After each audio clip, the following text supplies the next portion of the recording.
குட்டி சுவிட்சர்லாண்டுன்னு சொல்லப்படுற காஷ்மீர் பல்காமாவில் நடந்த அட்டாக் பற்றி ஆல்ரெடி உங்கள் எல்லாருக்குமே தெரிஞ்சிருக்கும். கிட்டத்தட்ட 26 பேரை சுட்டு கொண்டிருக்காங்க, 20 பேர் ஹாஸ்பிட்டலில் அட்மிட் பண்ணப்பட்டிருக்காங்க. இது சம்மந்தமான பல டிபேட்களில் இன்னைக்கு நியூஸ் சேனலில் டெலிகாஸ்ட் பண்ணிட்டு இருக்காங்க.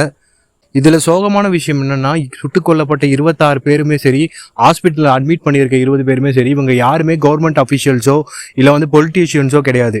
இவங்க எல்லாருமே சாதாரணமான பொதுமக்கள் தான். டூரிஸ்டாக வந்தவங்க மேலே தான் இப்படி ஒரு கொடூர செயலை செஞ்சுருக்காங்க. இதை பண்ணது லஷ்கர்-இ-தொய்பா அப்படிங்கிற ஒரு அமைப்பு தான். இந்த தாக்குதலுக்காக அவங்க சொல்லப்பட்ட ரீசன் இருக்கிறதுலே மிக கேவலமான ஒரு விஷயம்.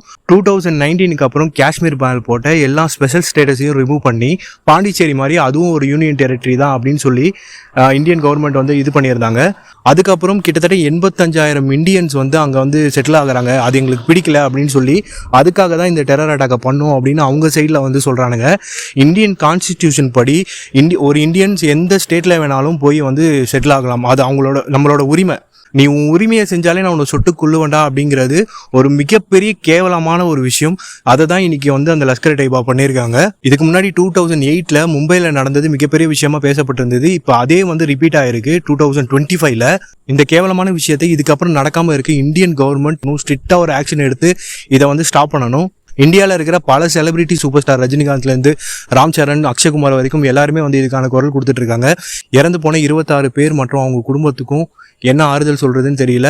ஹாஸ்பிட்டலில் அட்மிட் பண்ணப்பட்டிருக்க 20 பேரும் பேக் டு த லைஃப், அவங்க ரெக்கவர் ஆகி திரும்பி வரணும்.